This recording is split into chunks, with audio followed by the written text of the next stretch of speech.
Periksa di depan pengadilan.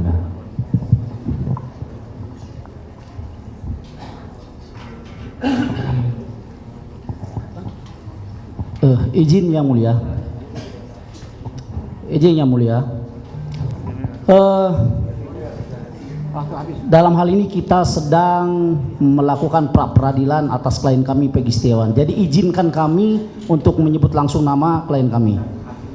Dalam kasus Peggy Setiawan, di daftar DVO yang putusannya sudah ingkrah yang dikeluarkan oleh Pengadilan Negeri Cirebon, itu namanya Peggy alias Peron, dengan ciri-ciri fisik maupun alamat sangat berbeda dengan Peggy Setiawan yang menjadi klien kami. Keberatan di Jawa Barat. Yang mulia, keberatan tadi pertanyaan sudah ditanyakan diulang-ulang. Belum, saya belum masuk Sudah ke pertanyaan. Belum. Ke pertanyaannya. Ya. Nah, di Jawa Barat ini mungkin ada ratusan bahkan ribuan nama Peggy Setiawan. Kita persempit jadi 5 nama Peggy Setiawan. Nah, apa yang harus dilakukan oleh penyidik demi melakukan penegakan hukum dan menimbulkan rasa keadilan? Apakah cukup dengan mempersangkakan, menangkap dan menahan 1 Peggy Setiawan, atau 5-5-nya harus dipanggil untuk dimintai keterangan? Demikian. Ya, jadi untuk mengusut kasus tersebut, jadi ke-5 Peggy Setiawan itu mesti diperiksa. Jadi 5-5-nya harus dipanggil, Ya. kemudian diperiksa. Iya. Terima kasih. Saya lanjutkan, Pak.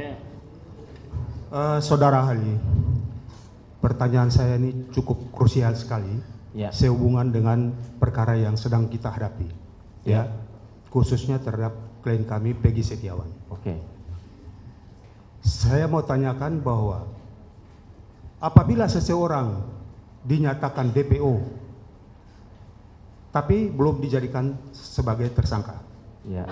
kemudian hanya diduga sebagai pelaku, kemudian bersamaan waktu penyidik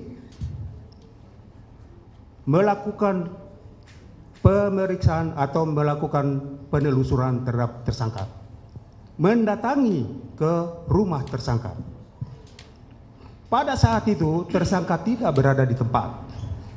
Kemudian barang bukti yang diduga dilakukan oleh tersangka dilakukan penyitaan terlebih dahulu sebelum adanya pemeriksaan terhadap calon tersangka, tetapi barang bukti sudah diambil terlebih dahulu dan tidak ada berita acaranya dan tidak ada penetapan dari pengadilan untuk melakukan penyitaan barang tersebut.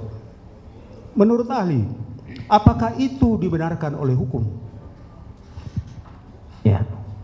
Tadi sudah saya jawab, Pak, Ya, bahwa penyitaan itu ada 2. ya, Yang pertama, penyidik mesti ada izin dari pengadilan atau ketua pengadilan untuk melakukan sita.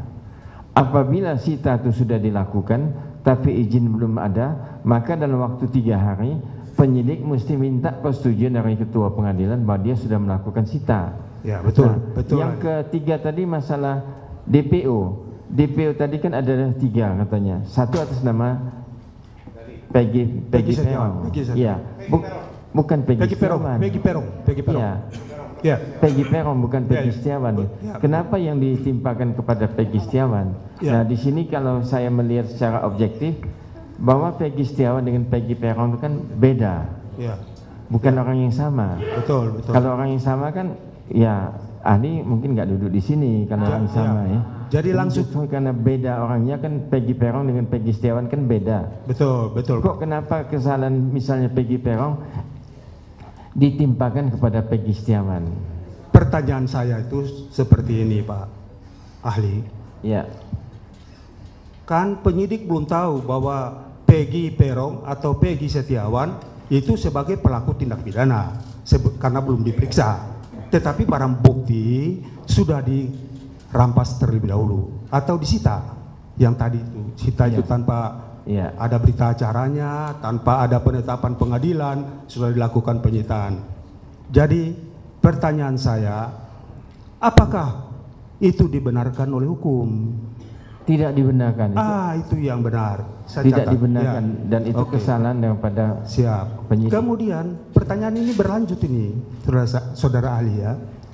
Setelah penyidik atau pihak kepolisian melakukan penyitaan terhadap barang bukti, kemudian mempertanyakan kepada orang tua daripada calon tersangka ini bahwa di mana tersangkanya, calon tersangka itu, dan sudah dijawab oleh orang tua bahwa sudah jelas dia berada di misalnya di Bandung, bukan di Cirebon, ya, dia berada di Bandung.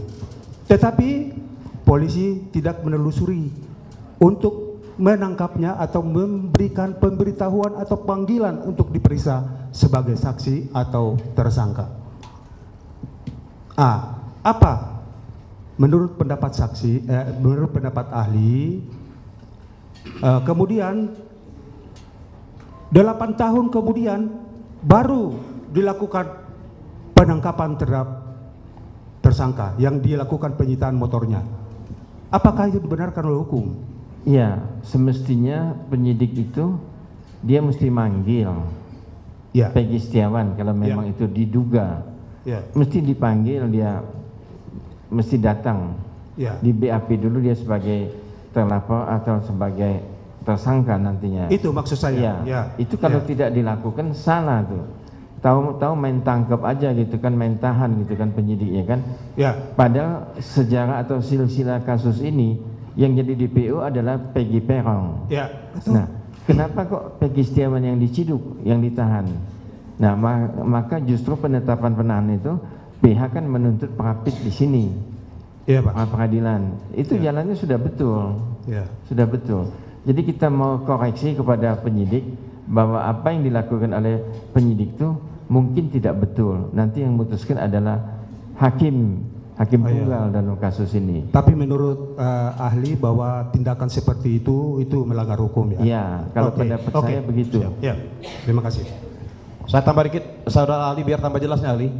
Berarti apa yang disampaikan, yang diceritakan oleh rekan saya tadi, berarti apa memang sekarang nanti diputuskan oleh hakim. Hakim tunggal. Tetapi menurut ahli, apa yang dilakukan oleh penyidik itu adalah tidak sah. Bagaimana? Iya betul. Berarti tidak sah ya? Iya, tidak sesuai Mentersangkakan dengan KUHAP. Peggy Setiawan, tidak sah. Tidak sesuai dengan KUHAP. Tidak sesuai dengan KUHAP. Oke, terima kasih.